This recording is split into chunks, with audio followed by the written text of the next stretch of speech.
Good afternoon, everyone.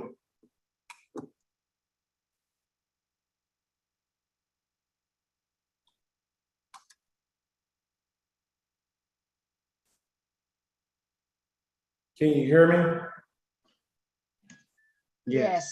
Okay, thanks. Great. So welcome to our ARPA subcommittee meeting. I see we have a lot of people here. So first I'd like to just start off by recognizing the ARPA committee members. My name is Jarvis Sims and I serve as the interim county manager. I see Commissioner Sanders is on the call and Commissioner Edwards is on the call, and our county attorney Patrick should be on the call. So if you would just introduce yourselves, the other subcommittee members, if you introduce yourselves, please. Go ahead, Ms. Sanders. Okay. Hello, everyone. I am Commissioner Sanders, District 3 Commissioner, and I'm also a part of the ARPA committee. Hey, good afternoon, everybody. This is Stan Edwards. I'm the District 1 Commissioner. Thanks for joining.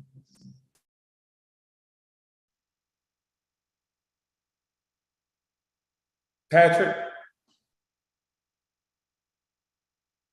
Our county attorney probably is joining us shortly. We'll give him a few minutes.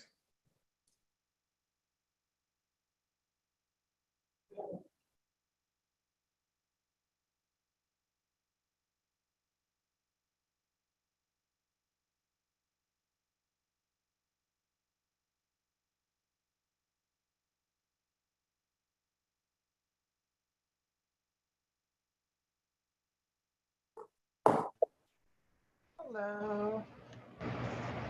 We also have our consultant, Kennedy Shannon, that is joining us as well. If you could introduce yourself, please.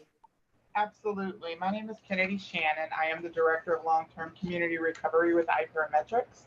We are a consulting firm that was brought on to assist with the ARPA allocation. And I've got 2 team members that are going to join me on this meeting, so you may see them come on as well.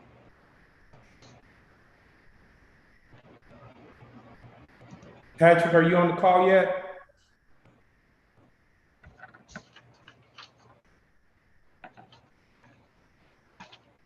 Hi, I'm Ben Rutherford. I'm with iParametrics. I'm a senior project manager. Sorry, we run a different link. Michelle should be here in just a second as well.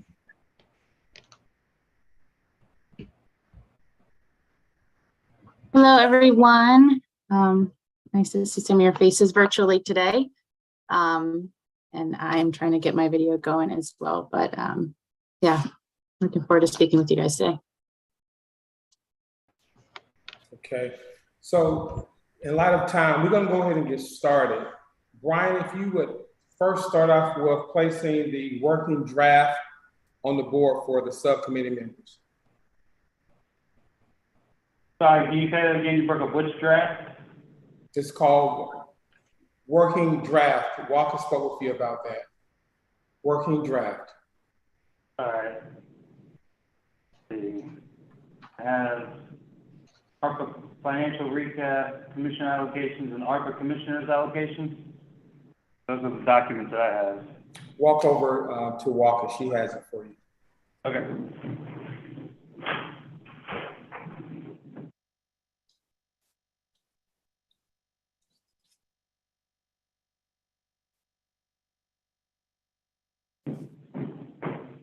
She's saying that now, we'll make it happen. If you need, so I have them up as well.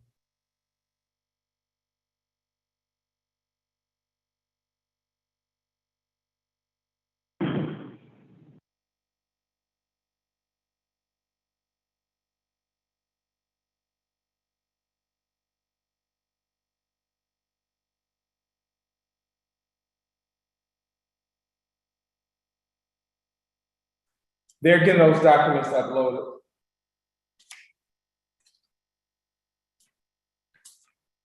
So for the commissioner's allocation, just an FYI, we're going to go over that as well. But we received a updated listing from Commissioner Mason. So as of today, September the 12th, we have all of the listings from each of the commissioners that total the $1 million per district. We're gonna go over those as well. We also, as I mentioned earlier, we're gonna talk about the working draft, and we're gonna get feedback from the subcommittee members about the working draft was actually created back on November 5th last year, different categories. And we just want to make sure that those particular categories are relevant as of today. Some of the categories, and it will be on the screen shortly, but they were talking about mass vaccination sites, COVID vaccination kits, which are free now by the federal government. Also, just others listing that we just want to make sure they're relevant now as far as the working draft regarding the categories. Brian, are we almost there? Or Brittany, someone can help us out to just get this list up. Then Lots office, she's sending it now.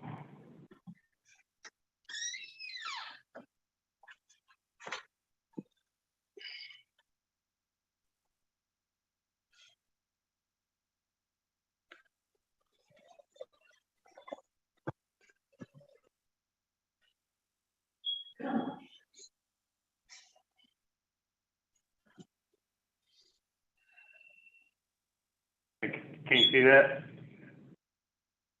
Yes, that is. Go to the second document, second page.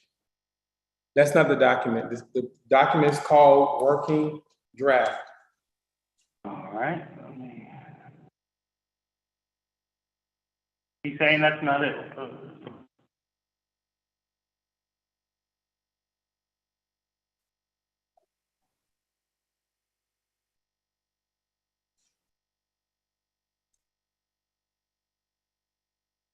Okay, Waka is looking for that one to send it over to me.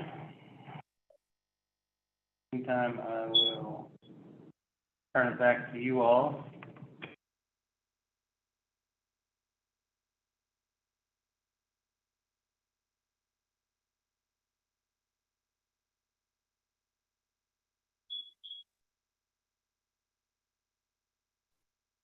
Mr. Sims, I can share my screen. I actually have the document up so we can move forward.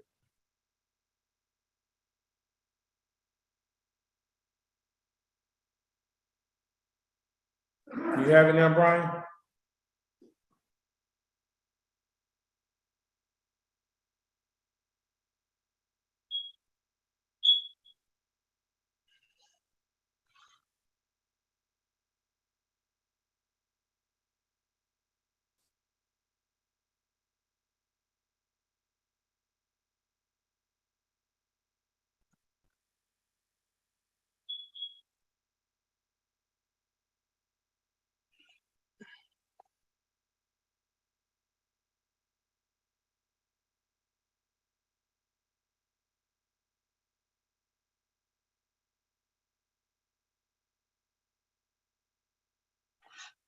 Brian, that's the same document.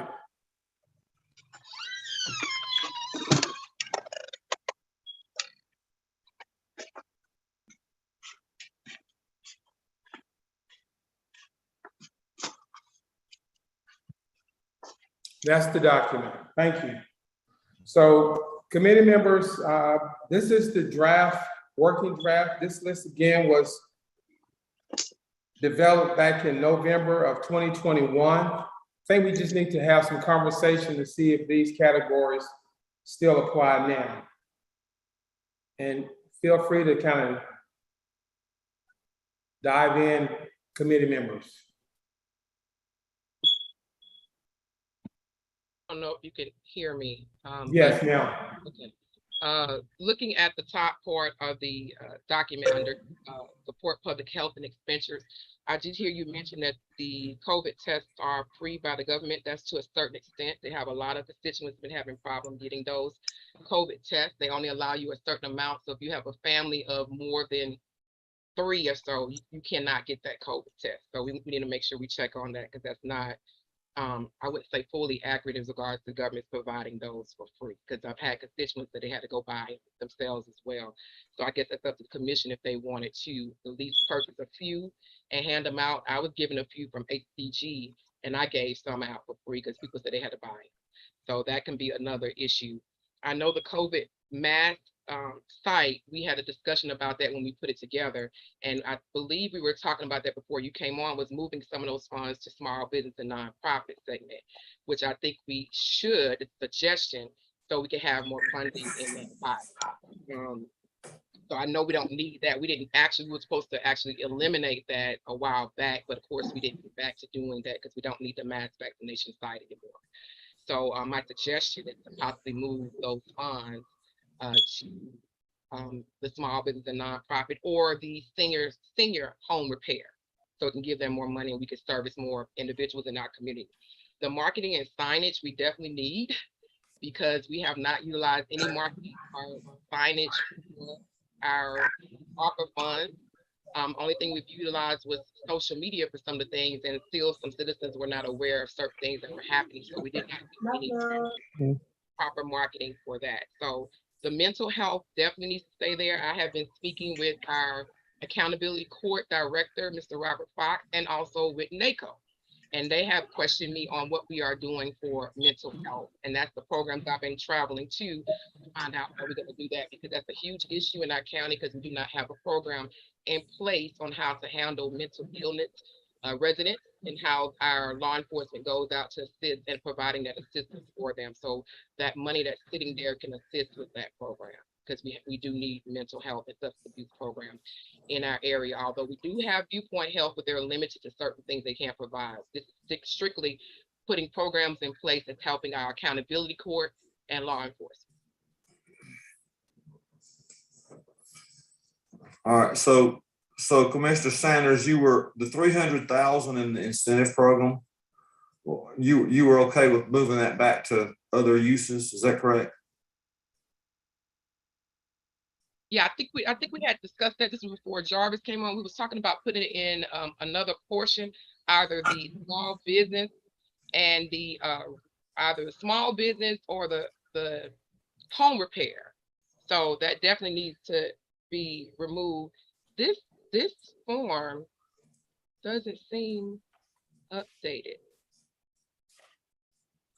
So that may be an issue as well, because I believe we removed that a while back, because we didn't have incentive on the updated one. We don't have incentive on that. I'm looking at the updated one we did.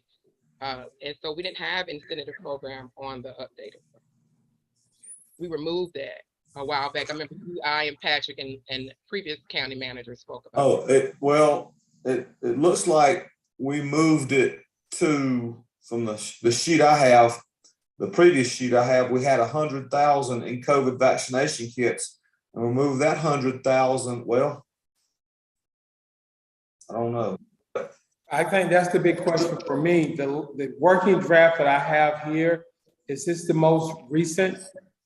From staff indications, this is the most recent one, as well as was this particular list approved by the board?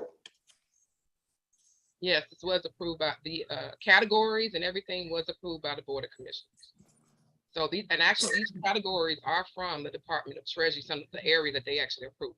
So what we did was the committee looked at the various categories that was important for Newton County.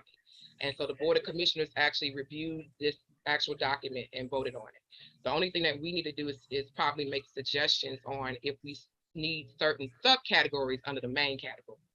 Like for instance, the COVID. Okay, right. Well, the subcategory, right. Are the subcategories, I guess that's my question. Are the subcategories, those dollars amounts, are they still relevant? Were they approved by the board? Or do we need to make adjustments and changes? Yeah, the dollar amounts were approved. Everything you see was approved by the Board of Commissioners. We just need to make suggestions to move those funds to other categories, and then the board will have to vote again to agree that our suggestion is approved by the whole. So the vaccination kits was 100,000 at one time, right? Yeah. Vaccination site or kit. Let's see. Kits. Vaccination was 100,000, and We actually moved the vaccination site. If I could make a suggestion, we as a committee have made a lot of recommendations, but none of them have been presented and voted on by the board. So what I think we need to do is this document we're looking at, we need to work off of that. Okay. Because the board has not voted on any of the other recommendations we've made. So what I would suggest we do is let's walk down. So in the first set in the public, or in the if you scroll so we can see the top of the document, yeah. Under the support public health expenditures, let's just go through each one of those 6 items and let's decide, do we want to keep it here or just move it? And let's keep a running total of what's available if we move money. And then when we go through this, we'll have some amount of money that we can plug into other things. So I think in my mind, question number 1, the COVID incentive program, my notes say that was to give people an incentive to get the vaccine. Do we still think we need $300,000 from ARPA 1 and $150,000 from ARPA 2 to be an incentive to get people to get the COVID vaccine? I think that's question number 1. I do not believe we do. Right now, no. If we would have did it earlier, when we replaced it, yeah. So as I view it, we can move that $450,000 from, or $300 from ARPA 1, $150 from ARPA 2 into sort of a holding category. And then when we get through, if we need more money in a category, we'll know it's available. So maybe whoever's running the spreadsheet, maybe you can put, take that $300,000 for ARPA 1 and put 0. And then maybe down over in column F, put 300,000, just so we know it's available. Yeah, and then likewise with 150,000 under column D, take it out, and maybe column G could be 150. So F will be ARPA 1 available funds, G will be ARPA 2 available funds.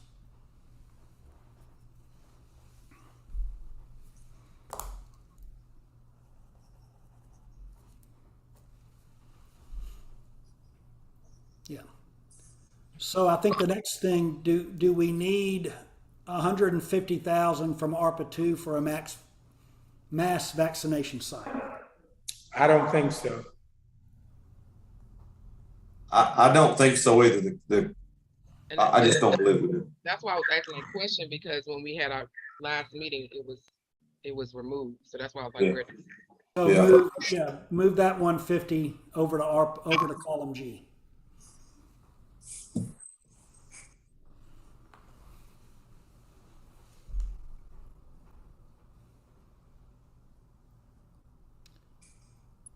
Commissioner Sanders, you said you felt like we need to keep the 100,000 in vaccination kits as a fallback, right?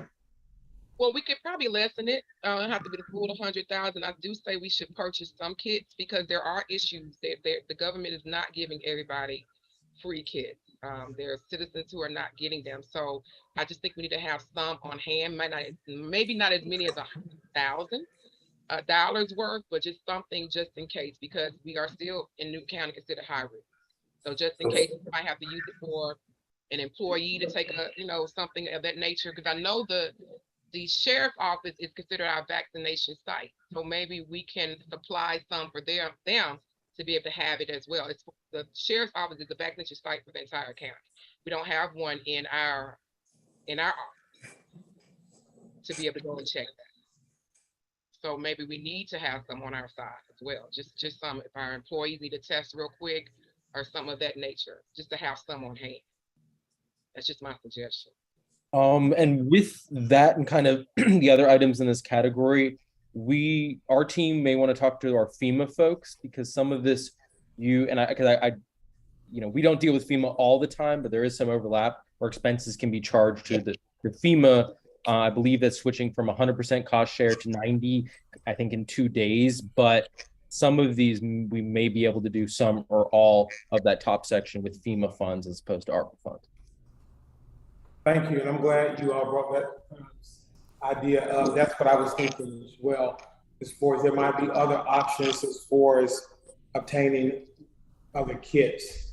But if we think that we might want to just leave a small amount of funding there, we can, but I definitely don't think we need 100,000, 200,000 total for kits that are free. Okay, How about a total of 50,000? I'm okay with it. I agree with that, Commissioner.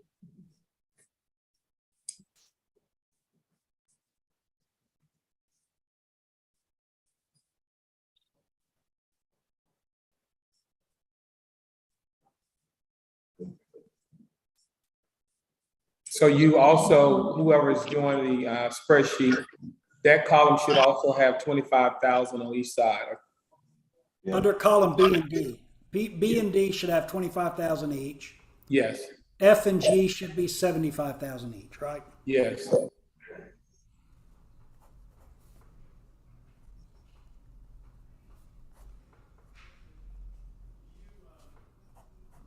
Let's move the COVID-19 response kits.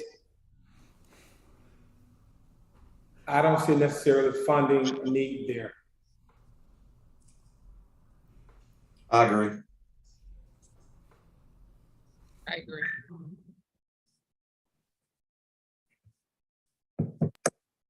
The 100,000 for both, I see a need, and we can leave that like that. But as far as mental health and substance abuse, you mentioned about the courts accountability and the sheriff's office. Are we giving direct resources to both of those entities, or No, how it's would not that? direct resources. It's creating a program. So we do have a program here for mental health and substance abuse. We don't have anything in place with Newton County that assists with our accountability court and our residents here for mental health. Like I said, we do have viewpoint health, but the services are limited. I'll give you an example here in my subdivision. I have 2 mental health residents. The police came out to handle the situation, but they don't have anybody on staff because there is not a program set in place to assist or to apprehend or to calm down that mental health patient. As I say, that's why I had to go to Phoenix, Arizona to represent Georgia for this, to provide programs for this nature. And that's what that money is for when they speak of mental health and substance abuse, because we don't have any programs that assist with those specific things. Like when somebody happens to get arrested and they have mental health issues, because the majority of your individuals that are in jail are mental health patients. But because Okay. we have programs, there's nothing for them.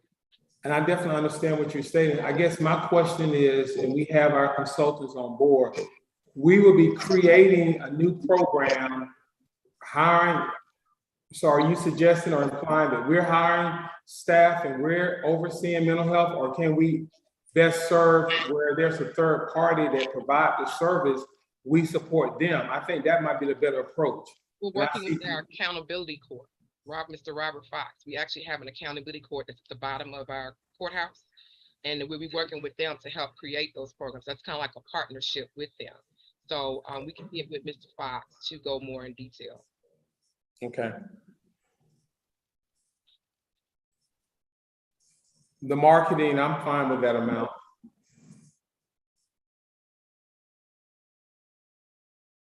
Yeah, me too. So the next category is addressing the negative economic impact, public health emergency, including the subcategories here: renters, homeowners assistance, utilities assistance.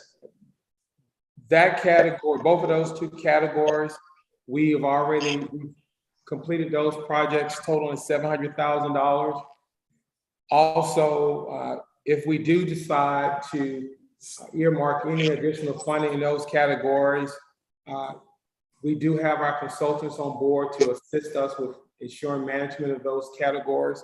So I just want to be mindful of that, as well as all of our categories. That's one of the reasons why the control commissioners decide to hire the consultants, to make sure, you know, all of the resources are proper. So if we decide to add any additional resources to those categories, definitely additional oversight will be needed for those areas.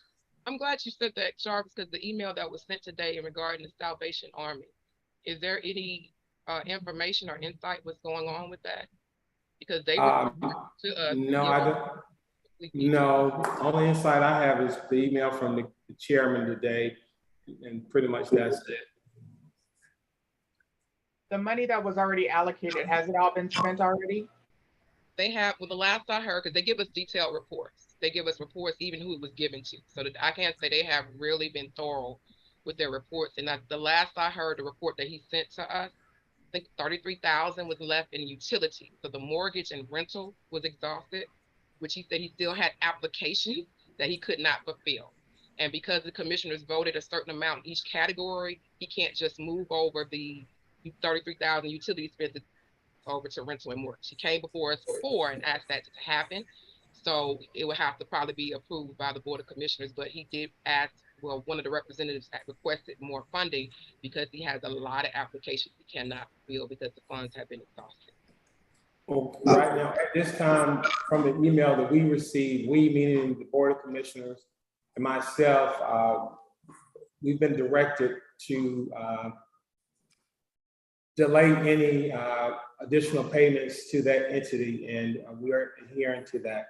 As far as the reports, staff, we have only 2 reports from Salvation Army, one back in April, one back in June. If there are additional reports that you have, or if they have that we don't have, please share those with us. Yeah, he sent them to the entire committee. I got every last one of them, so I can forward you the last one, re-forward the last one. Okay. So let's move on to nonprofit capacity building and operating support. We have a line item for $400,000. When that was created, what was that about? Because I wasn't here. I kind of want to know more about that one. Nonprofit capacity building operation support. That's kind of like your capital improvement. No, I'm sorry, for nonprofits, helping them and assistance. So that can actually be moved under, oh, Jarvis, that's the nonprofit and small business appropriation. That's where the tool. No, the one above that one, capacity building and operating support. Nonprofit capacity and operating report. And the next one is small business recovery and restart program. So that's your nonprofit organization is the first one. That was the title that was given by the Department of Treasury, giving the funding to the nonprofit. And the second one is small business recovery and restart program for your small businesses. So $400,000 for nonprofit and $400,000 for small businesses, which makes $800,000. Okay. So I want, at this time, Ms. Shannon, if you don't mind kind of chime in, regarding, we received several applications from our nonprofit small businesses. And we definitely, as a community, recognize that there's a need there. But on the same token, we want to just make sure that we have proper vetting, the funding are going to our entities that definitely have the requirements fulfilled in order to get those resources. And when we did this, we did not have you all on board. We were trying to accommodate our community, have an application out there, but also we want to be mindful that, you know, we have to report these utilization of the funds to the federal government. So we have requests from $5,000 to over $100,000. And I think that that's one of the entities that one of the things that we need you all assistance on. So exactly. So it sounds like the commission needs to set a maximum amount for each of those programs. So there needs to be a ceiling set for small business, and there needs to be a ceiling set for nonprofit assistance. Because right now it's kind of just wide open. So you guys are going to have to make a determination on that. And then as far as the committee, do you all think it's appropriate for us to kind of have a recommended minimum and a maximum for our Board of Commissioners for their consideration? I do agree that we should, if you refer back to, I resent it to everybody as a suggestion, if you refer back to the email I sent July 13th, I do think we should have a minimum and a maximum, because some only ask $4,000, some only ask for $2,000. So I think there needs to be a minimum and maximum so that we make sure that we're covering those who are qualified based on the qualifications, that we're covering a mass amount of our businesses and small businesses in the area. Giving $10,000 to a small business, that's a lot. giving $10,000 to a nonprofit and on a local level, that's a lot of money. So this program is not set to cover up all of their operational expenses to assist. So I do believe that we should provide a minimum and maximum amount, and then based on working with our ARPA consultants, going through the policies, procedures on standards that provided that are approved through the Department of Treasury.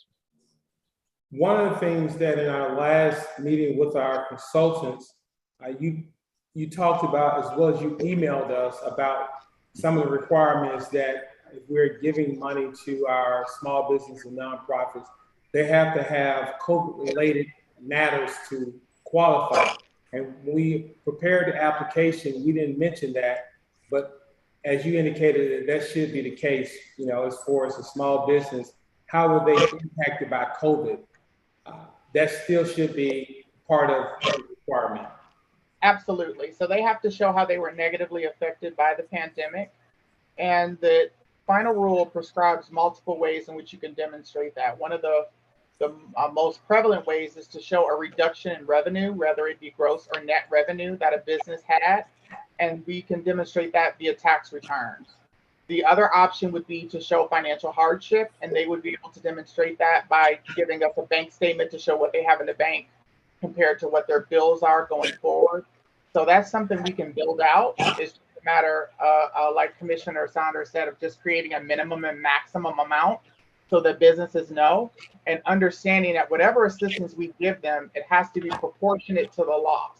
So if they show a $10,000 reduction in revenue, we can't just give them a blanket $50,000 grant, because that's not proportionate to the loss as it relates to COVID. So everybody's grant amount is going to be really determinative based on the documentation that they can provide to substantiate the loss that they had due to COVID. Yeah, I've got a question. So if we've got a finite amount of money, right, for these two particular funds, I mean, we can add more certainly, but if we've got a set amount of money designated for these two categories, and we can set a minimum and maximum, but how do we know what that relative minimum and maximum should be if we don't know who's going to qualify? Because if we've got a firm that cannot demonstrate a hardship because of COVID, then they're going to be disqualified, correct? Correct. And what I usually recommend just setting a maximum, because by setting no minimum, that means it can be they can ask for $500, or so we've got clients that are doing, you know, up to $2,500 because they want to help more businesses. We have the city of Fayetteville, North Carolina. They're doing up to $50,000 per small business. So it just depends on the pot of money you have and the number of businesses you want to help with that pot of money. That will kind of help determine what your maximum amount is. I think $10,000 as a max is a pretty reasonable number, with the understanding that there would be no minimum. So a business could come and ask for $1,000 or $2,000 or $3,000, but up to $10,000 being the maximum amount that a small business would be able to get. That would be my recommendation to you all if you were looking for a maximum amount. And I think you could service quite a number of businesses with that max amount. Right. So we know how many applicants we have. We've got that number. We know how much money is in the pot at the moment. So right. What we have to do next is have the applicants vetted, and then we'll know how much, you know, relative money each applicant gets according to what they can prove or what they can demonstrate as a ARPA hardship or a COVID hardship. So I think we have to. I'm of the mindset that we've got to determine how many's in the pool against the amount of money we got before we can decide a minimum and maximum. Well, I will say this, right? You're never going to find an amount that's going to make everybody happy, because you're going to have applications in there that are going to ask for $100,000. And if that's your max, then that means other businesses are going to ask for $100,000 too, and you're not going to be able to help that many businesses. So you're going to have to create an arbitrary amount, with the understanding that whatever assistance you give, it may not solve that business' entire problem, but it's $10,000 more than they had before, and they can use it. So what would be a recommended amount on both ends of the spectrum from you, just off the top of your head? again, so an example would be Fayetteville, North Carolina. They put $3 million in their small business assistance program, and they were doing $50,000 up to $50,000 per business. You guys have a smaller amount there, but you have some money left over to put in there. That's what I'm saying. If you do a $10,000 match, you can help a number of small businesses. That $10,000 is a lot of money for a small business, so that's transformative. And the key word here is small business. So we don't want to give grants to these large businesses that are making millions of dollars a year. That's not what this funding is designed for. It's designed to assist those businesses that are struggling the most and are considered small, which you will define as being either less than 200 employees, less than 100 employees, less than 50. It's up to your community to make that determination of what a small business is. But $10,000 is pretty transformative for some of the smaller businesses that you want to focus on.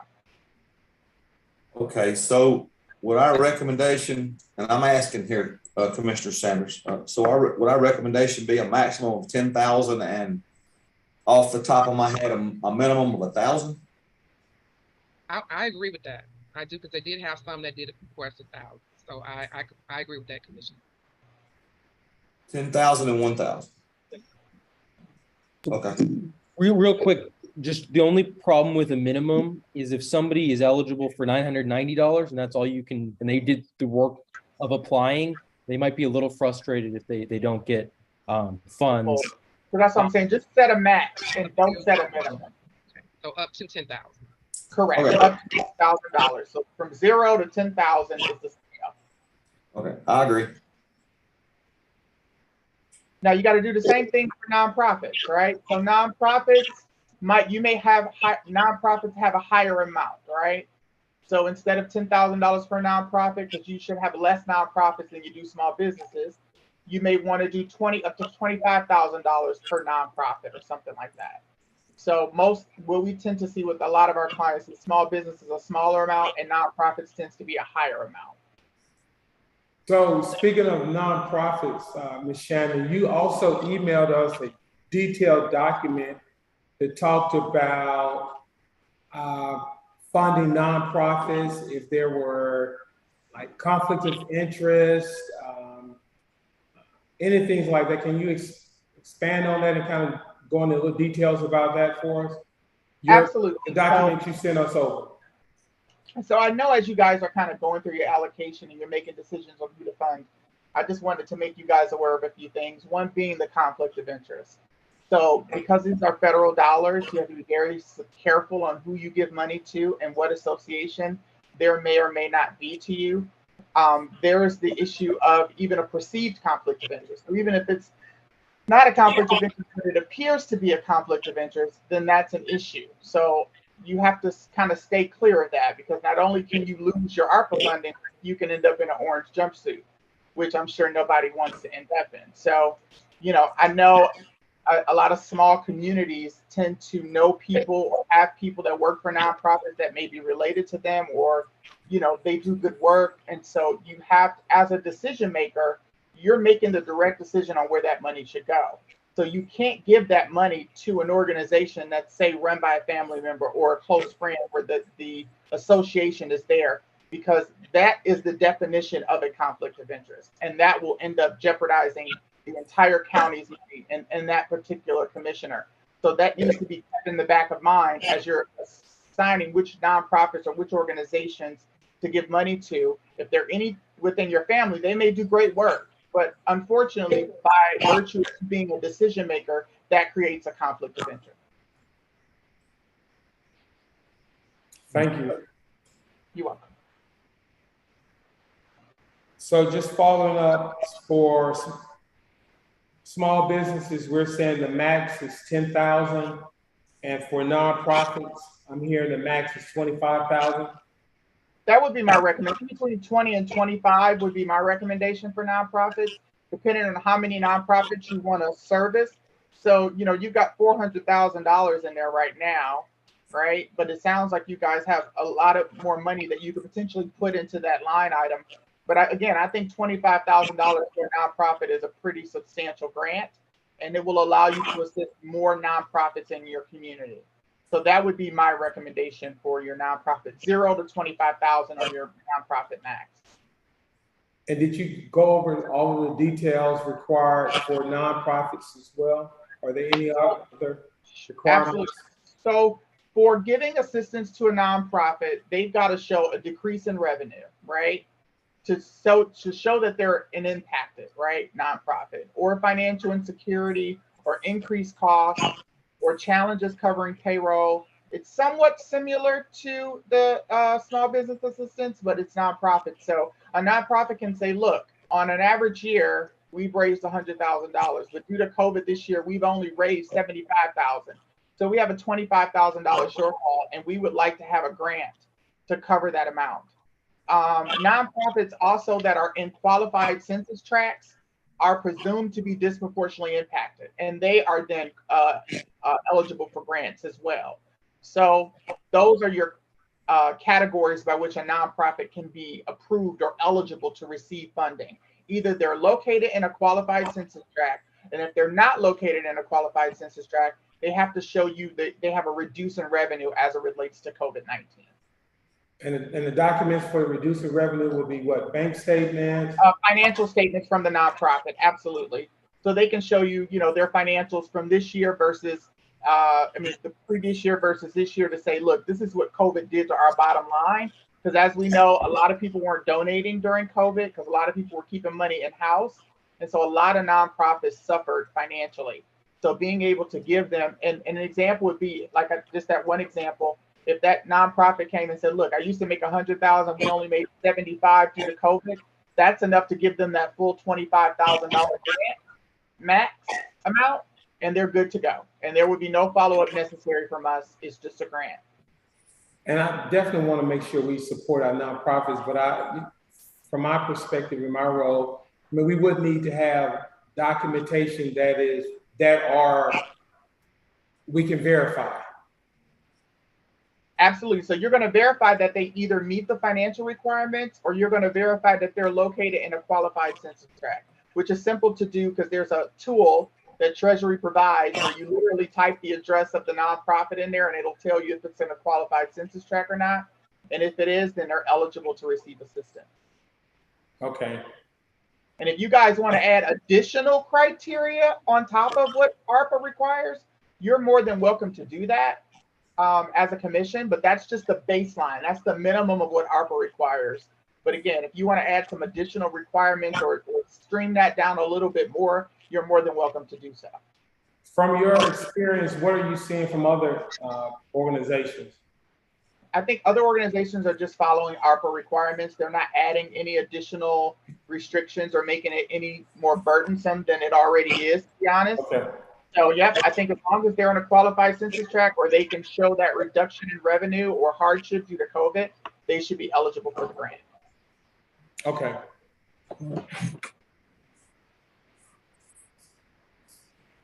The next category is. I'm sorry, did you guys agree on an amount for a max for nonprofits? 25 is fine. Commissioner, is that okay with you?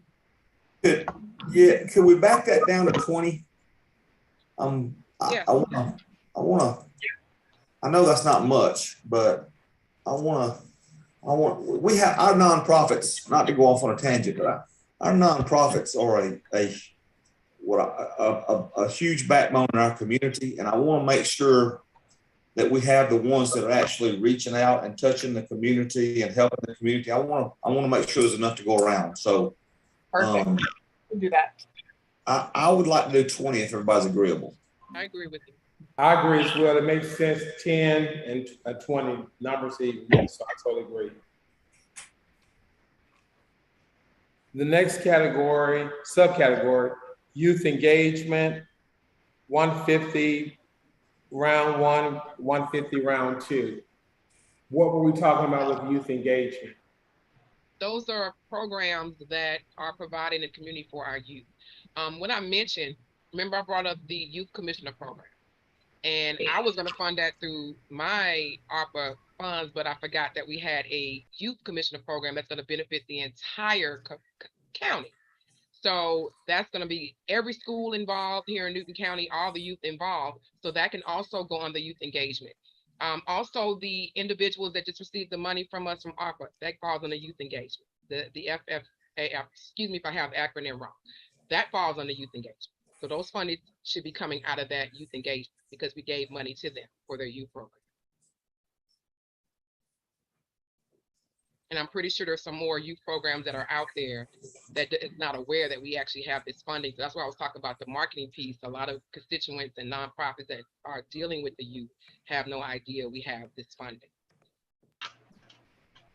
So quick question for that, for clarity, would you want to give this money to organizations that are already doing youth activities, or would you want to encourage the creation of a program specifically for youth that you can contract a nonprofit to run for you?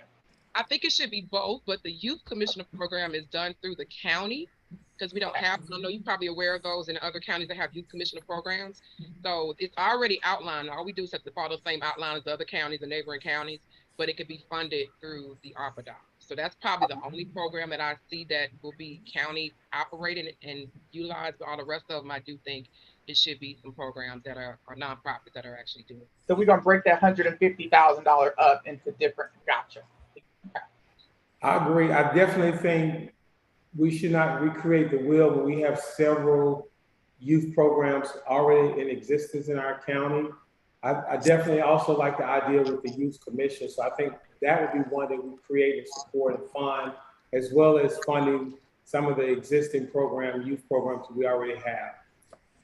Yeah, and keep in mind, the school system got more ARPA funds than the county did. So I'm more of a lean toward existing programs, existing organizations, to be honest with you, to help with our youth engagement. I know that's kind of been a sticker of mine, but school system got much more money than we did.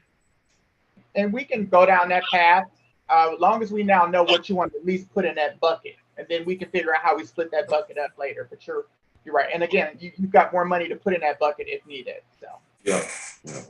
And Ms. Shannon, can you also talk about the time frame of spending the money? Because if we start programs late and we have a short window of time to get it done, I think that needs to be said. So yeah, you've only got until December 31st of 2024 to allocate your money, but you got until December 31st of 2026 to spend it. That period of time between when you lose your allocation ability and you spend, whatever does not get spent in that window will be returned back to the Department of Treasury. You lose your ability to reallocate that money. So you have to be very careful that where you allocate that money now, you're confident that it'll be spent in entirety by December of 2026, and that you're monitoring that it's being spent quickly. So I always, when we assist clients and we create these agreements, we always put a June 30th of 2023 date in there to review, because that gives you 6 months to then say an organization, look, you're not spending fast enough.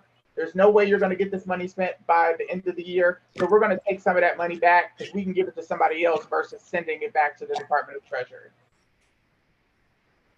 Okay. So just keep that in mind, that this money has to be spent by that day, December 31st, 2026, and allocated by December 31st, 2024. Okay, thank you. You're welcome. To expedite the time, the next category, food security.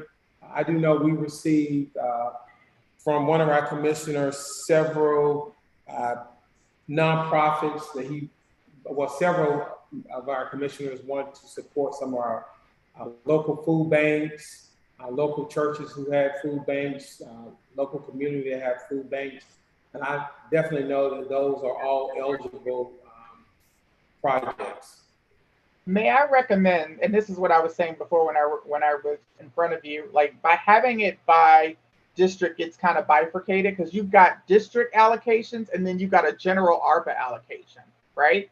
If you put all of those separate district allocations and joined it with this money that you've already got in your general ARPA budget and just created one program, a grant program where food banks could come and apply for a grant, all food banks in the county, you'd have more money and more bang for your buck to do it that way. I totally agree.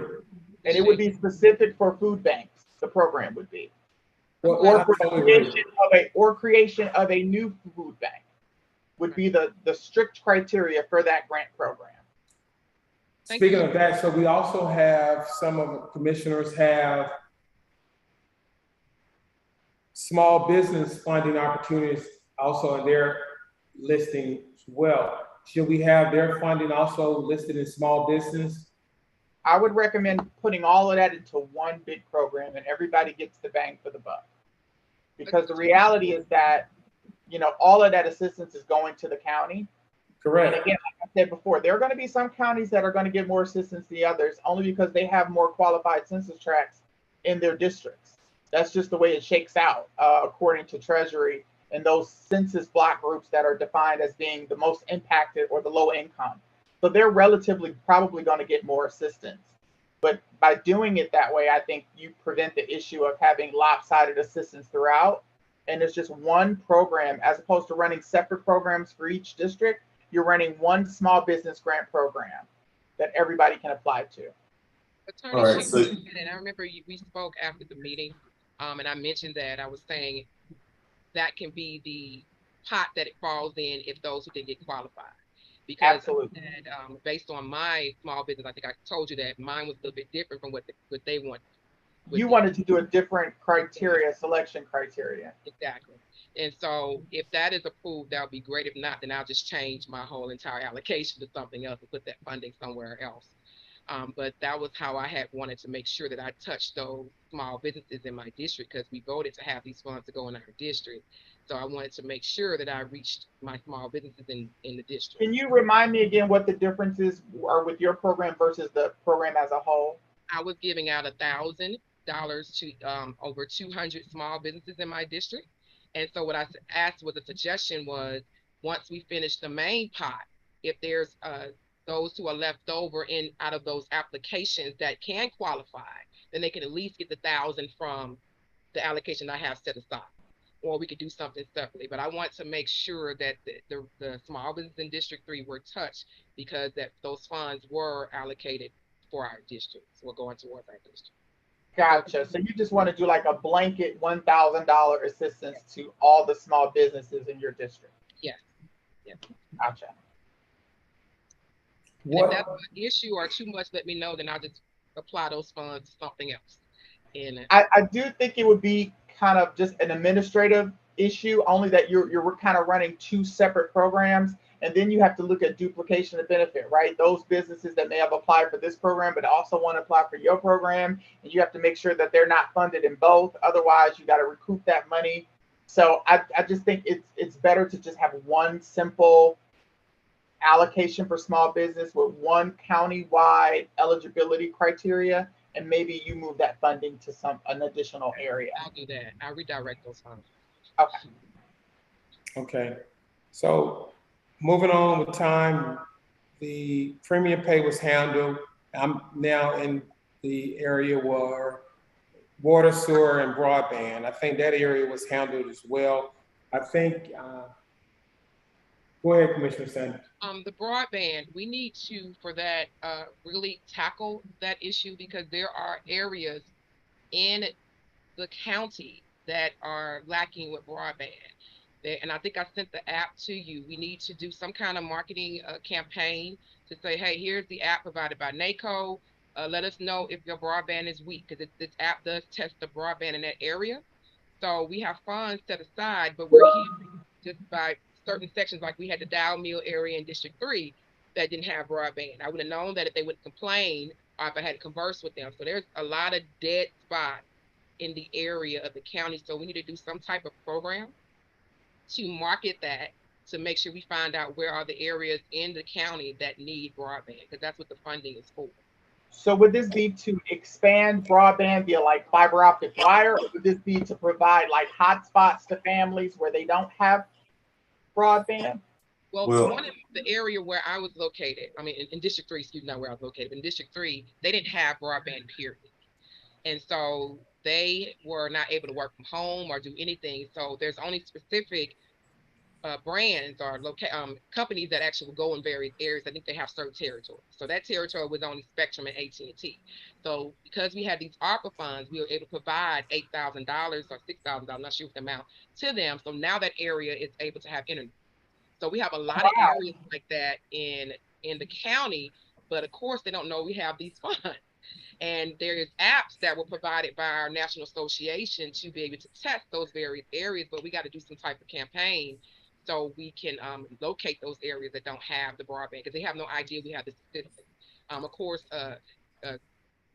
Commissioner Edwards, his area is really an area, and so he's an advocate for that area to make sure. So we knew about his area, but there's some other areas in the county that do not have that service. So I see 5,000 already been dispersed. Yes, we had some in District 1, and Commissioner Edwards, you can cut me off whenever you need to speak on your broadband, and in at certain areas in District 3. So it has been distributed. Yes, we had district in one portion of my district was particularly, according to broadband maps, was just a gaping hole. And we had a particular provider that came in and provided a wireless, is providing a wireless service. As a matter of fact, I've just gotten it. But what's going on right now is a lot of the broadband providers, the cable companies and AT&T in particular, have been given ARPA money straight from the government. So they're going in now and putting fiber everywhere. So even on dirt roads that I've seen. So I think I'm good with leaving the category like it is. And I'm okay with the allocation that went toward my district. I'm okay with that money coming out of my personal allocation. Because I'd hate to spend more money right this second, knowing that the three big companies are putting fiber in the ground left and right, if that makes sense. So the government's made a big push, even without the counties right now. So that's why I asked, because fiber is expensive to lay. It's very expensive, and so we've got communities that want to do fiber optics, and they get $10-20 million estimate. And so I know you have 400,000 left in this line item. So I was just trying to see what the bang will be for that 400,000. But it sounds as if the companies in your community are already using ARPA funding to lay fiber optics. So it makes sense to leave that money there and just try to see how we can best use it.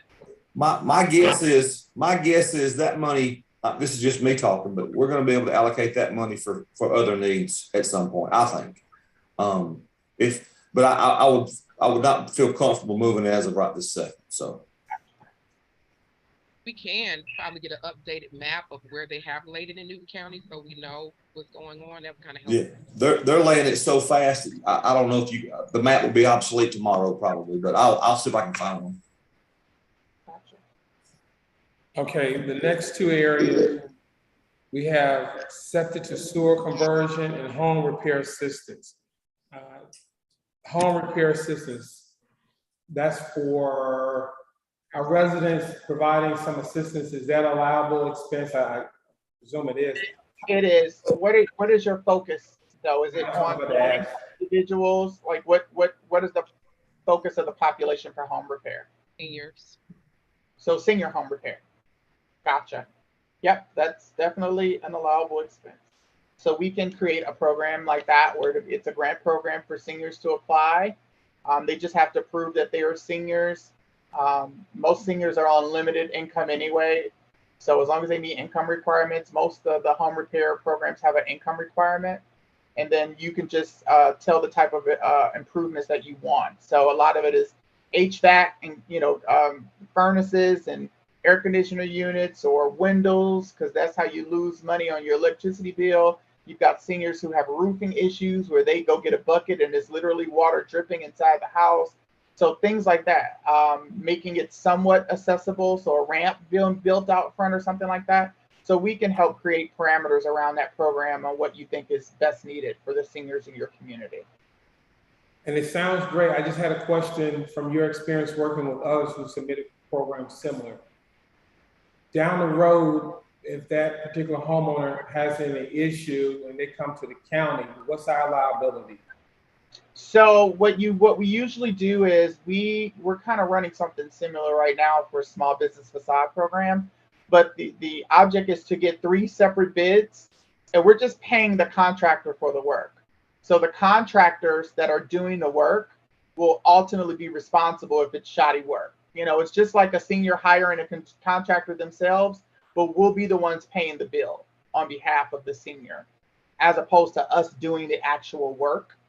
So there'll be a responsibility, and we can assist the seniors with that, of getting estimates from at least 2 companies in the community and going with the lower estimate to do that work.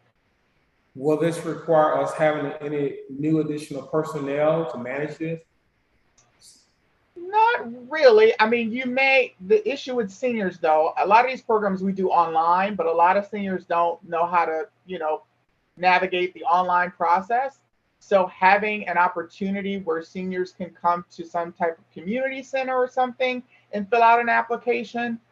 You may even want to partner with a nonprofit to do that aspect. I know there might be some nonprofits in your community that service the senior population. So having them be the person to kind of market and help the seniors apply for the program, but then we can assist you with the determination and making the final decision on who gets funded, and then you guys will approve it and then issue the payment. So I would recommend kind of instead of reinventing the wheel, partnering with a nonprofit in your community that deals with the senior population. Patrick, from your perspective, are there any liabilities or any concerns legally? Nothing unique to this program. Just like Ms. Shannon said, as long as what we are doing is simply funding someone else's work efforts, that doesn't become our work. It doesn't become work we're responsible for. Okay. As long as we do it right, I'm not terribly concerned about liability issues. Okay. The septic to sewer conversion, is that a more large scale project, or is that something that gives individual homeowners grants to switch their septic to sewer? How does that, what was that envisioned? Just stated the latter part. So grants to homeowners to actually switch from the septic to sewer? Okay, so we can do a similar program to that, and that would require, so are there specific contractors that know that's a kind of a specific niche of a type of thing to do that type of plumbing? Are there specific contractors in your community that do that? And do you guys have an estimate amount of how much something like that costs? Now that wouldn't be my area, probably to speak with James from the water board, unless you know. Whoever's providing the sewer would do the hookup. Gotcha. So yeah, that would be easy to do. They just have to provide, proof of what the cost is, and then that grant can cover the cost for that connection. Depending, I assume the price is going to fluctuate depending on the situation in the house or whatever. But as long as they have a septic tank and you want to convert it to a sewer, I think that's more hygienic, and it definitely goes towards the whole goal of COVID and making it a more hygienic situation for homeowners and families. So, Okay. So let's move to the next document, which is listed as, Brian, it's listed as Commissioner's Allocation. This is the most recent one. Commissioner's Allocation. We received the most recent change from Commissioner Mason today. And waiting on you, Brian, to update that one. I'm bringing that up now, just taking over from Waka here. All right. Everybody see that? Yes, make it larger. Thank you. So, committee, you will see the districts each have their allocations. I also provided, Ms. Shannon, I think you a list of some of the projects that the commissioners are recommending. Yeah. One or two might need more details based on your email as well as your conversation today. One of them you mentioned about conflict of interest. I do know it could be a conflict of interest for me with one of the funding projects here. I'm a member of one of the organizations locally here, D9 organization, called Fraternity and Sorority. So I don't know, being that I'm a member of one, if that might be a conflict of interest. Also, you mentioned about funding projects where family members are. We have one community center that has a nonprofit that has a elected official that serves and is connected with that nonprofit, and they're seeking funding. So I don't know if that would be also listed as a conflict of interest. It would. So actually, looking at the list, those were kind of the two that I had highlighted. So starting with the ones that I had were some in District 3 were the sororities and fraternities. So I just wanted to know if there were any people here that are members of those fraternities or sororities, because that would create a conflict. I'm a proud member. I am a member of one of the organizations, but I am not So- I'm not a board member or on the financial board committee. I've been a So member. those two organizations that you guys are a member of, I would recommend that you not fund. But the organizations that you're not members of, I don't see a conflict of interest for those. I would Well, because it Wouldn't be fair. Yeah. So you either reallocate them all, because that would create a conflict, unfortunately. okay.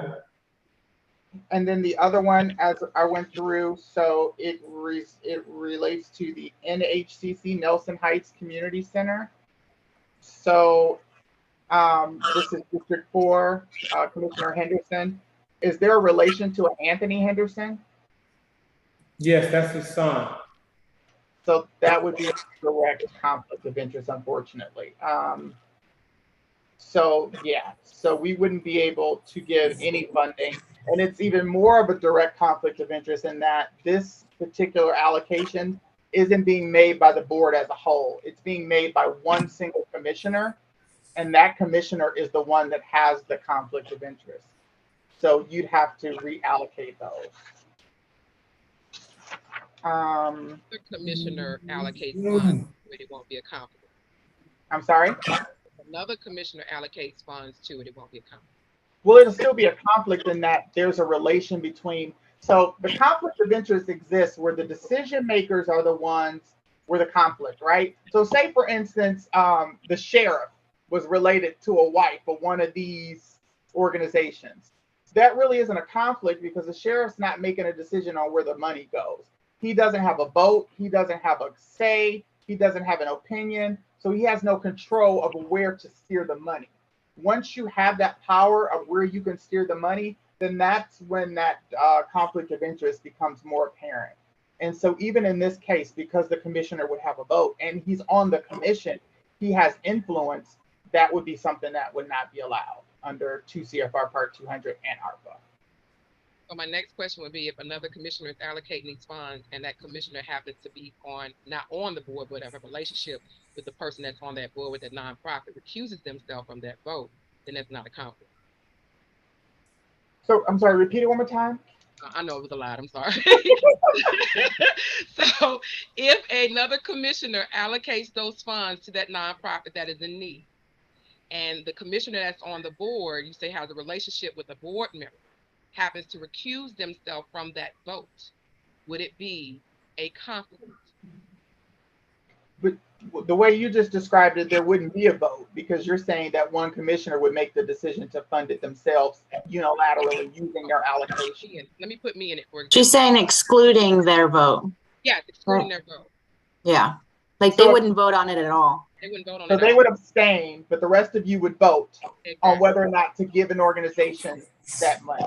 Yes, ma'am. I think that would be something I'd have to take to the Department of Treasury for clarification, to be honest. Because even if they were recused, if they were the person that put it on that original list, they would still be, their conflict of interest would still apply because they added it to that list. It wouldn't have been funded if it wasn't for that individual.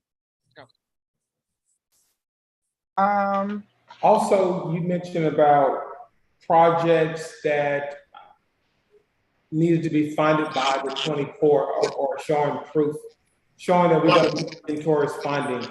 So we have a project that hasn't started just yet. It's in the process, but it hasn't started. We're looking at constructing a youth facility. Yes.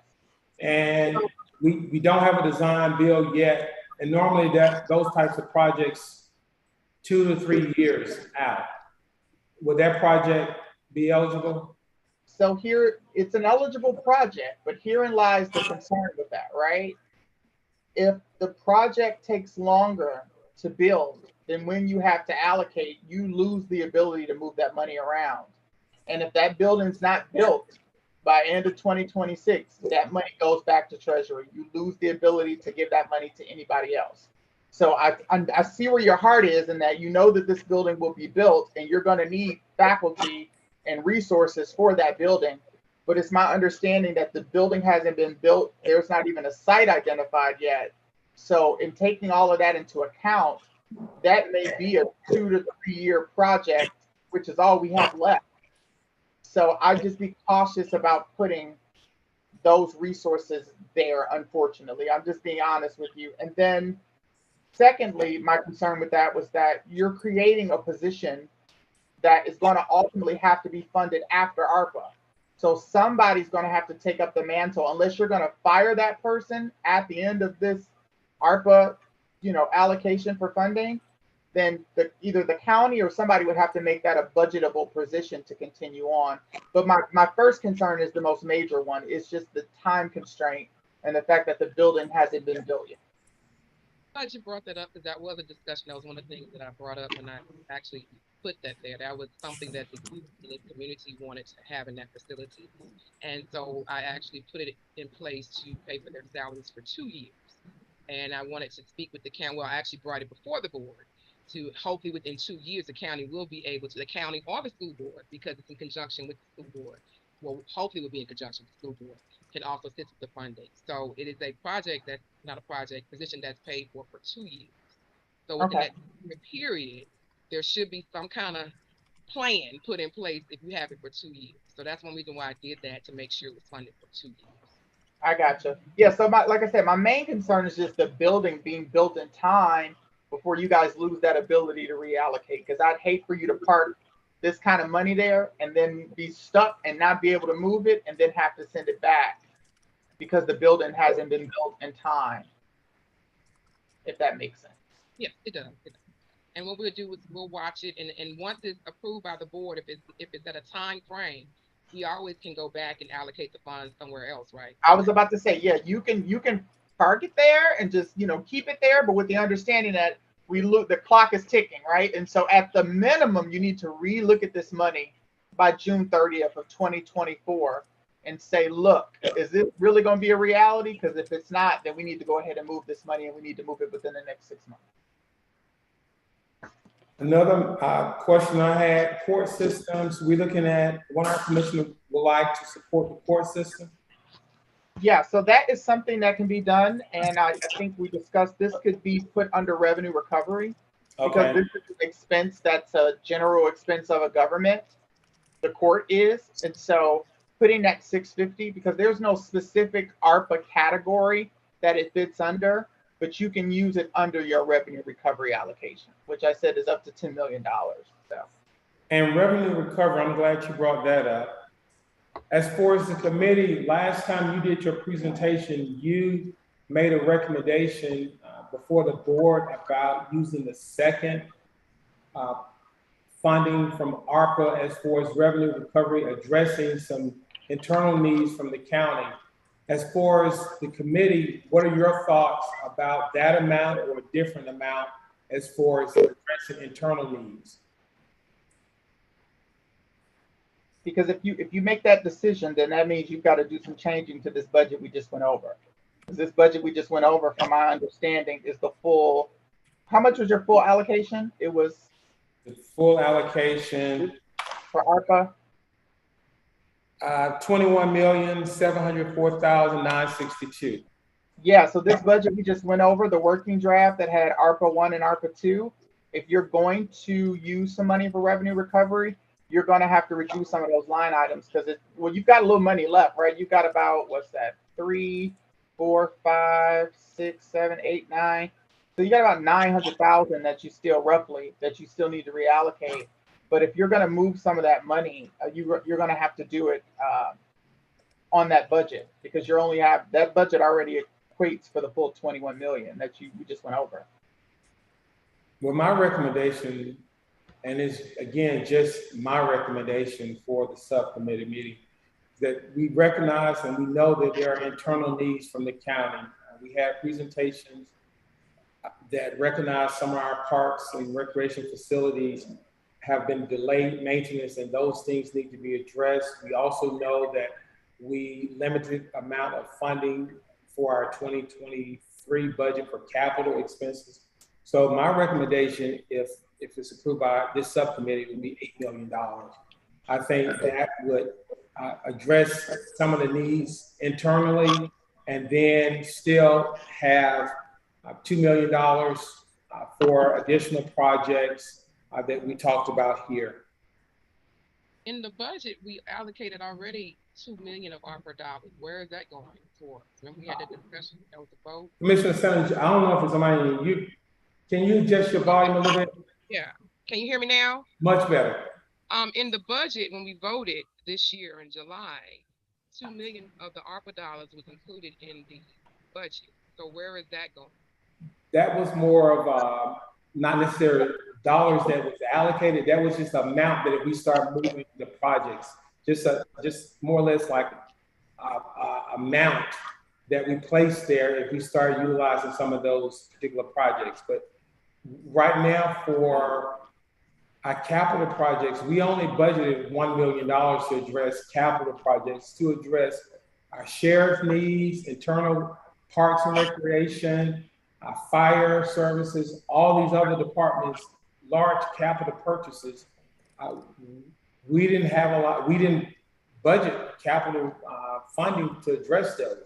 We were hoping that we would have this conversation and utilize some approved, allowable funding to address this. So in looking at, you're muted, Commissioner, I'm sorry. I'm sorry. Did I cut you off? I'm sorry. No, go ahead.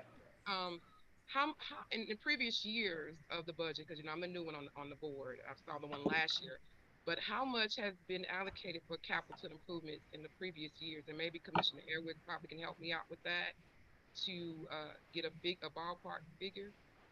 How much has been allocated in the previous year? Thank you for calling Well Medical Center. I couldn't hear you, Commissioner Sanders. Oh no, what's wrong with mine? I'm sorry. Can y'all hear me now? I don't know what's Yes. going on. Okay, so in the previous years, how much has been allocated for capital improvements in the budget in the previous year? I don't have budgets. I don't have my budgets in front of me, but I can tell you, we have, I don't want to say we've scrimped on that particular portion of the budget. I know we've tried to keep some of the increase in property values from translating over into steeply increased taxes. That may be one reason. And we've also tried to move to a place to where we have X amount of dollars in what I call our savings. Our fund balance. So I agree. I think this will be a good opportunity for some capital investment with some ARPA dollars. I agree to the point. I know we have 2 million so I could say that 2 million that was already voted on during the budget, that can be moved towards the capital improvement. So that's 2 million right there that we already have accessible to, that was already voted on by the board to utilize. Of course, it's ARPA, it has to go back before the board, but that's 2 million right there. One of the commissioners made a suggestion, and I guess we have to see what our tally is now. As Attorney Shannon said, we've already allocated some of the funds. One of the commissioners suggested no more than 4 to 5 million, and the rest should go into the community. So I kind of agree with that portion, because ARPA needs to be utilized to assist our community as well as what's happening in the county. I agree, but I agree with that 4 to 5 million. And we are, like I said, we already have 2 million from that was taken from the budget, which I don't think is in this budget worksheet. So we're gonna have an issue, because that 2 million that was actually voted on during the budget in July is not included on this worksheet. And I have the finance director here. If the subcommittee would like for her to talk, if I may just add this, from my understanding, in years past, Commissioner Edwards, you are correct. There has been, unfortunately, not much focus on addressing capital needs in the county. And at this point now, some of our facilities are in, just being very candid, horrible shape, horrible condition.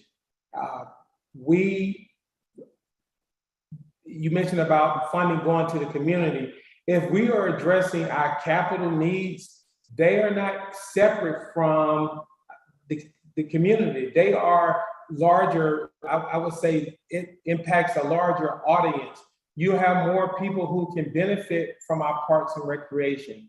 You have more people that can benefit from, if our sheriff's office need capital needs.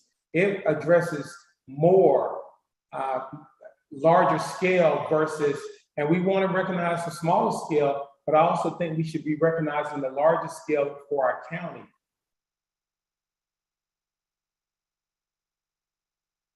I guess for me, I am a concrete evidence type of person. If you can give us a list or maybe have a tour with the commissioners to show us where various things are needed in the county, that kind of would make it a little bit more, I would say, realistic. I would like to definitely see what needs to be done, and so I can see it for myself. I can't speak for the other commissioners, but I would definitely love to know what in the county needs to be repaired, what building where, because I'm a hands-on person, so I'll go see for myself. So I would love to see what we're spending this on versus just saying we're gonna do 8 million or 6 million for capital improvements. And I'm pretty sure the citizens want to know as well, where is it going? So I would like to know that. I think that's a great point. We'll be happy to have an item for the Board of Commissioners as far as showing a budget as well as the needs in the community. So in looking at your budget, it looks like you originally had 5 million per ARPA allocation for each commissioner. I will say compared to other clients, that's a lot, because that's almost that's the commission allocating half of the ARPA allocation, because you're only getting 20-something million. So if you did take, each commission has got their $1 million already that they're giving away with ARPA. That second $5 million that you have allocated in the budget for the commission, if you kept that in-house as revenue recovery, then you'd be covered under your budget. And that would include the 2 million we already voted on, so it actually be an extra 3 million, correct? So I don't know about that. I'm just looking at the 5 million you guys have in the budget line item for ARPA 2 for commissioner disbursement. But if you instead of keep that in-house for revenue recovery, so this $2 million, you're saying that's part of your regular budget that you're saying? I have our finance director, Director Applewhite here, and I need to ask the subcommittee. Are you all okay with Director Ms. White talking about this matter? I'm fine. Yes, absolutely. Brittany, if you would discuss this matter. Yes, sir. Good afternoon. So just to kind of clarify on the 2 million, this was when we have to, for our budget purposes, for our audit, the state requires that we put any unused ARPA funding, even though we've got the 21 million cash in hand, we can't look at it as revenue. We have to look at it as unearned revenue. So it's in a liability account.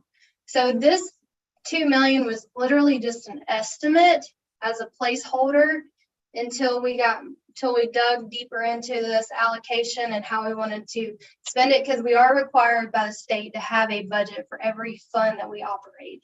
So I just put 2 million in revenue and then dispersed it out to a few categories that we had already discussed as a placeholder until we dug further into these allocations, where we will then do a budget amendment to allocate out as needed based on the decisions and the payments we've made.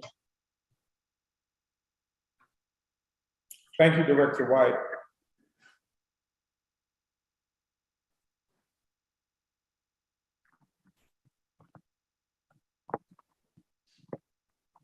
So again, my recommendation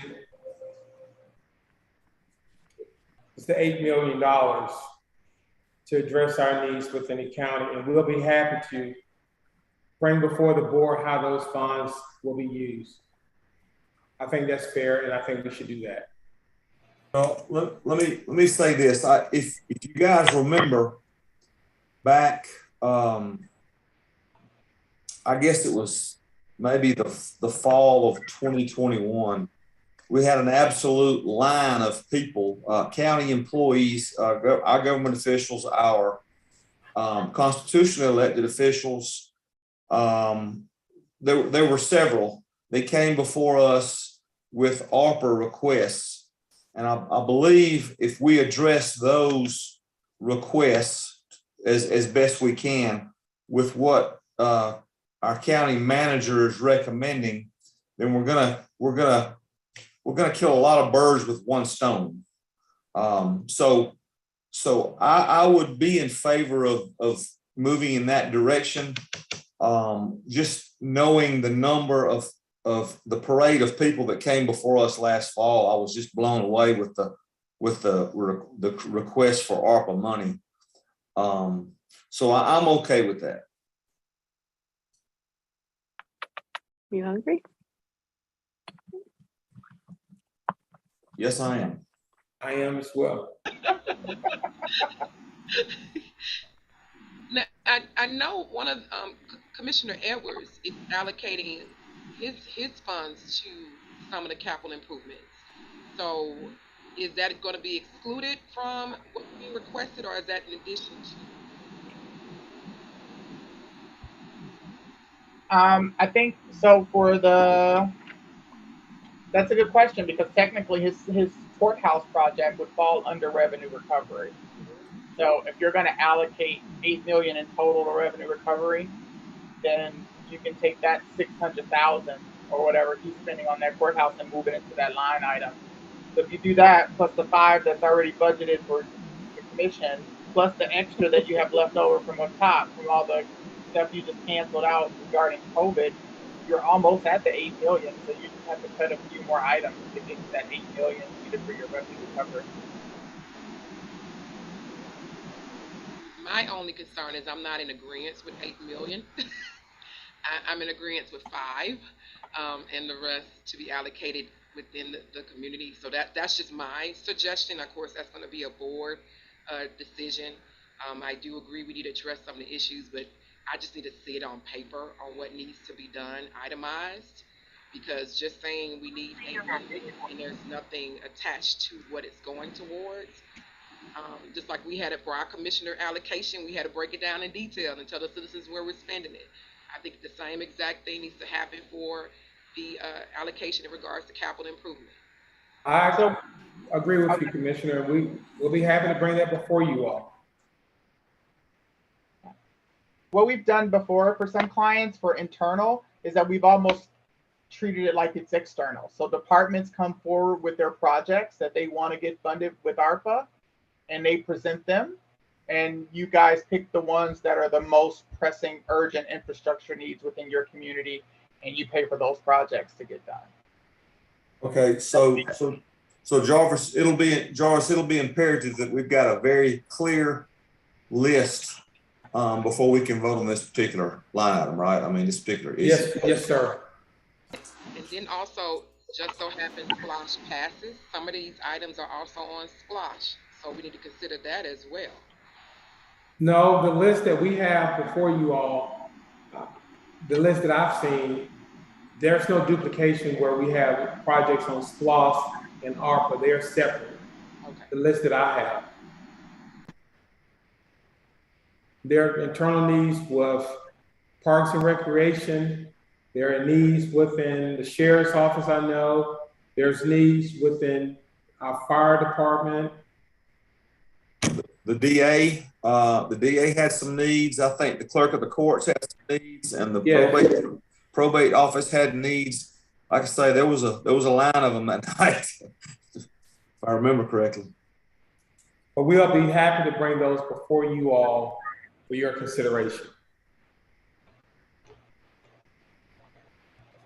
Okay, so the next item, I think we're almost there. We just want to show the last item, Brian, just to show where we are as far as funding projects, what we've already paid.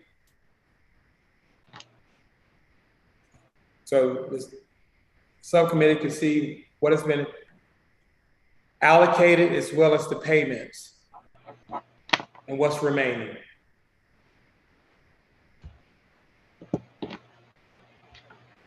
Any questions on this document?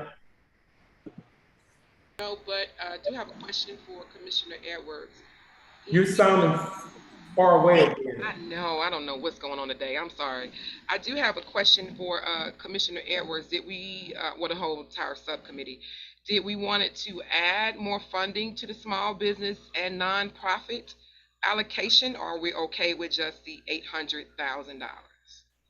Well, I see. I'm gonna go back to the applicants. I would like to see the definitive pool of applicants, the number of definitive pool of applicants, and what they're asking for before we add or subtract money, because I just don't know. Some of them are not going to be able to prove what we. I hope they can, but I got a feeling some of those are not going to be able to prove their COVID hardship. So we can increase that if you want to, but I wouldn't suggest. We've always got the flexibility to do it later.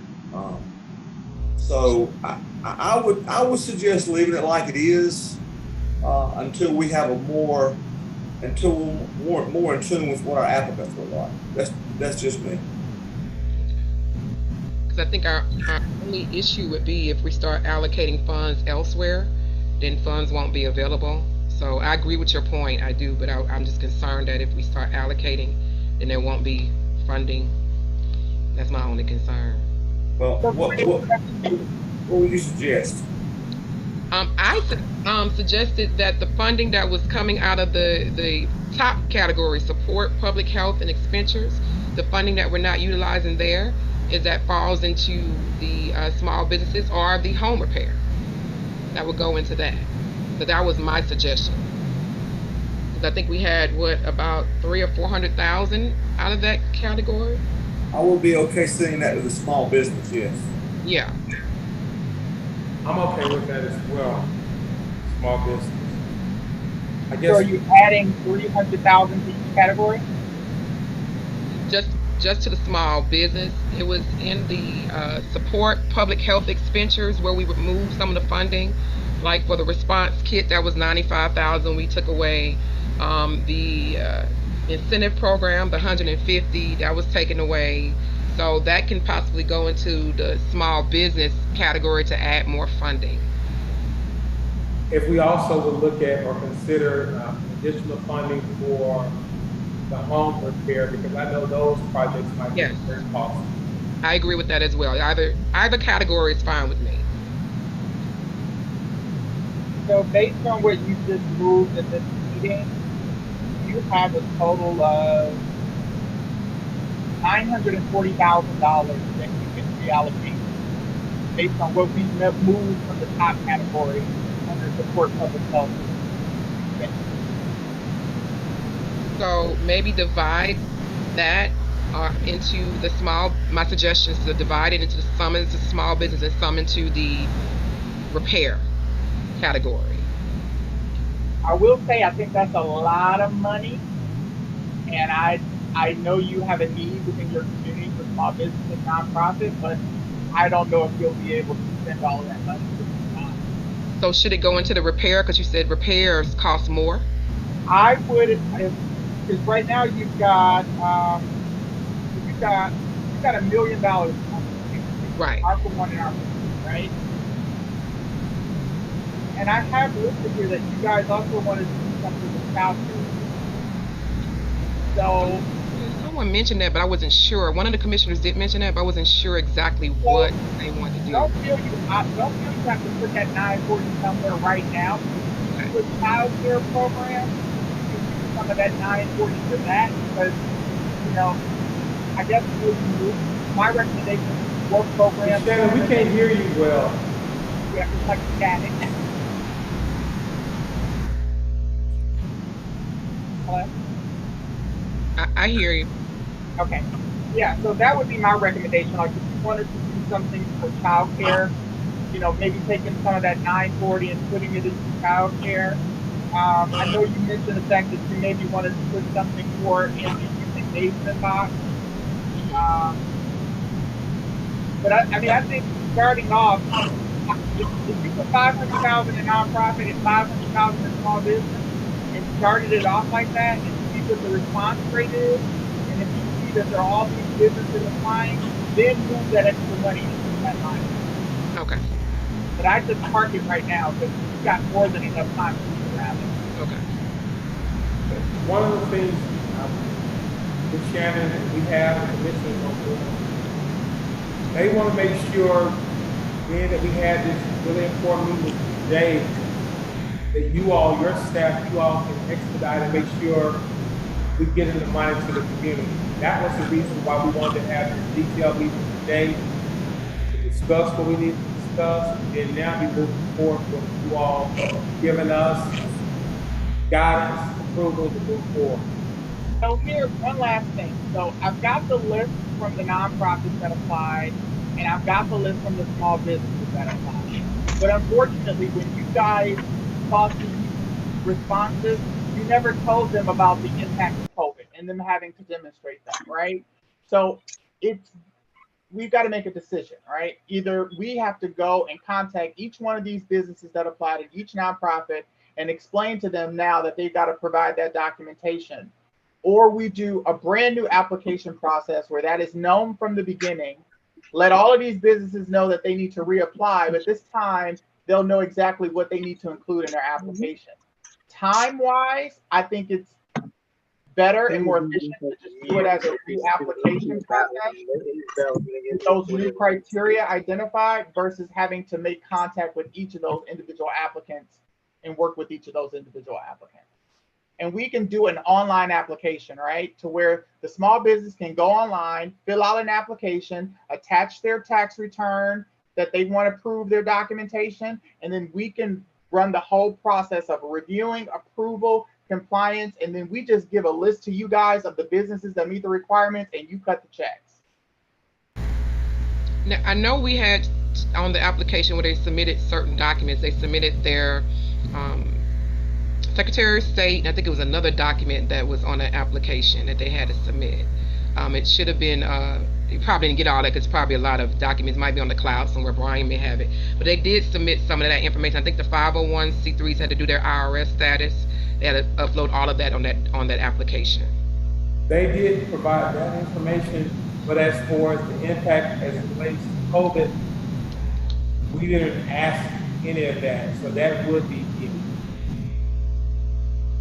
So since we have their emails, which is on a spreadsheet, can we just send a mass email out to those individuals that applied and said we need this, that, and the other, and maybe have a cloud where they could upload it to or something versus them resubmitting all over again?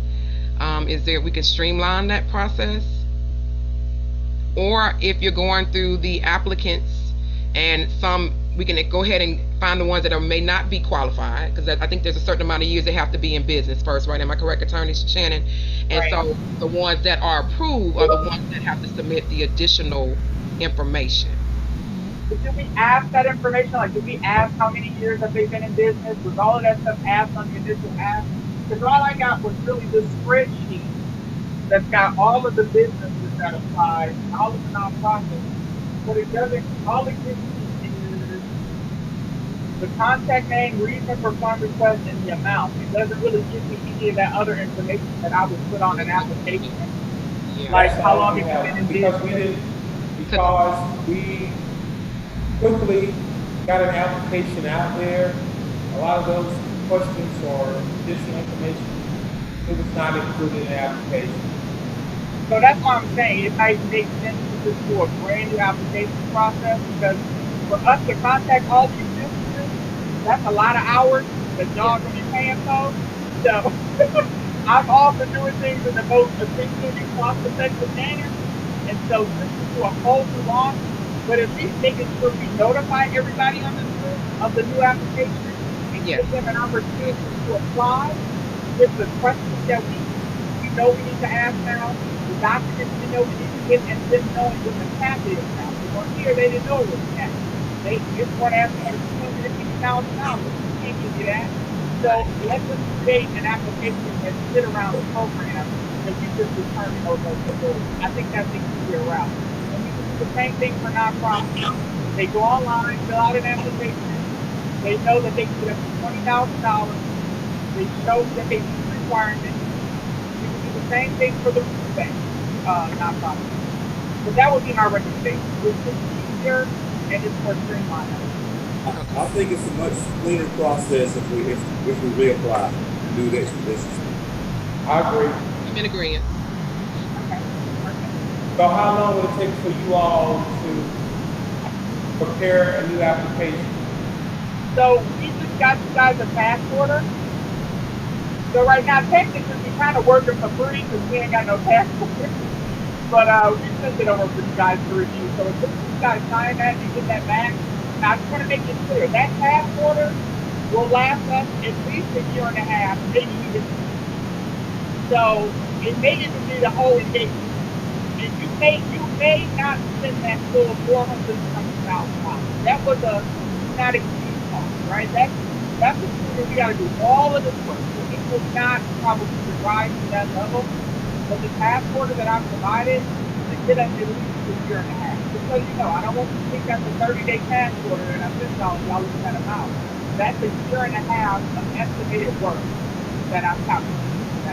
And we're bringing the task order back before the Board of Commissioners for approval. And at that meeting, we'll have you on the Zoom to kind of talk about that again and get their approval. Gotcha. And then once we do that, we can start, building out the program and kind of going from there. We plan on having you at the next. But I think this has been very informative. You guys have answered a lot of questions that we had. So now we can start kind of going and creating recommendations for how to build it out based on the limits you guys have set. So we're in a good spot. Any other committee members have anything to add before we end the meeting? I'd like to say is, on our meetings going forward, I think we have some clear objectives today. I think it's important, as in any meeting, that we have clear objectives of what we want to accomplish during that meeting. So I think the meetings go much better when we have, those objectives in front of us for each working session. I agree, Commissioner. Agenda or something that tells us how we're going to fall in line.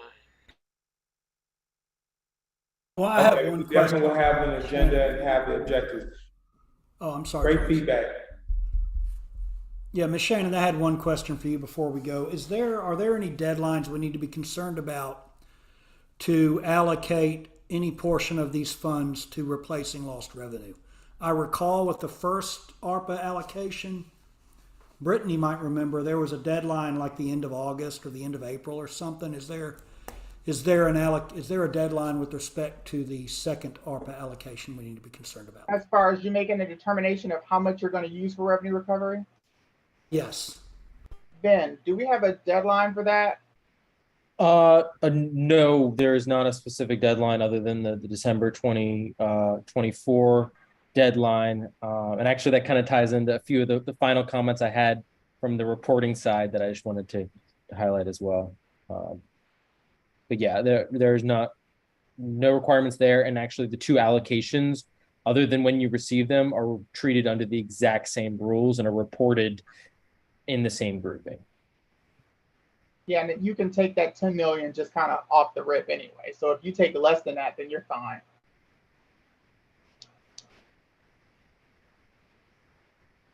That's all I had. Thank you.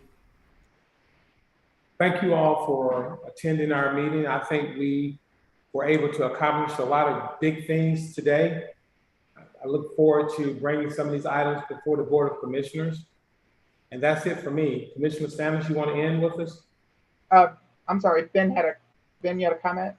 Yeah, I just had a few real quick comments, and I helped to lead iParametrics reporting side, because we have to do the quarterly reporting, and I just had a few really quick questions. The first is, you guys said when you were showing that original list that you'd reviewed these for eligibility, and I believe there was some point mentioned sometime in November.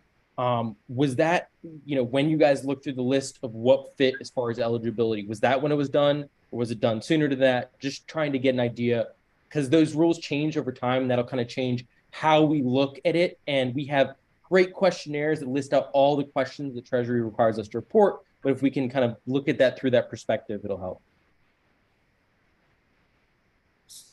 Were So you sorry, asking what time did you guys look at the eligibility I'll of have to look back and see. I don't remember as we sit here, but I'll look back and see when we made that and send you an email. would it have been last year or this year? It would have been, wow, I don't know. I don't recall. It should have honestly. been this year because I brought back the ARPA workbooks from NACO convention with the updated ARPA ruling. So, and I kind of read over everything. So it was this year when we looked at everything. So I know they updated March 31st, which went into effect April 1st. So it's good to look behind us to make sure. But Yeah, we'll do another check. Okay. That's what I was gonna ask, that you all just make sure we're utilizing the most latest requirements that are out there. And yeah, the other item with that, as we start to look at your project descriptions you provided and assign those subcategories will provide some additional criteria. And in certain cases, you may be like, well, I don't want to just do that to businesses in qualified census tracts. I want to do it to all businesses. And that's where that additional revenue replacement that doesn't go into those capital improvement projects, that's when you can say, okay, we're gonna expand beyond the structure of ARPA and use that revenue replacement. So revenue replacement can be used for expanded versions of any of the ARPA eligible programs with a few little caveats. So just wanted to make that clear in case that Treasury decided to narrow some of what you were doing. You might still be able to do it. It's just going to require additional documentation, and we are here to help with that. So that's all I had. Ms. Shannon? I'm good to go. I will see you all at the next meeting, and I can, like I said, at that time, I can answer any questions you have about the task order. But we're good to go. I've got my marching orders, so we'll start reviewing. And Commissioner Sanders, you want to end our meeting? I'm to pray out or something. The Lord watch. Okay. No, everything's good. We are set, and I don't know if we have to do a motion because we don't have a quorum here, but we're all good. And thanks to all the residents who actually tuned in. And if you have any questions, please refer to your commissioner or our county manager if you have any questions in regards to ARPA or have any questions of our allocation or what you heard today. So thank you so much for tuning in and being concerned citizens, residents of Newton County. Have a great day. Thank you all. Have a good day. Bye-bye.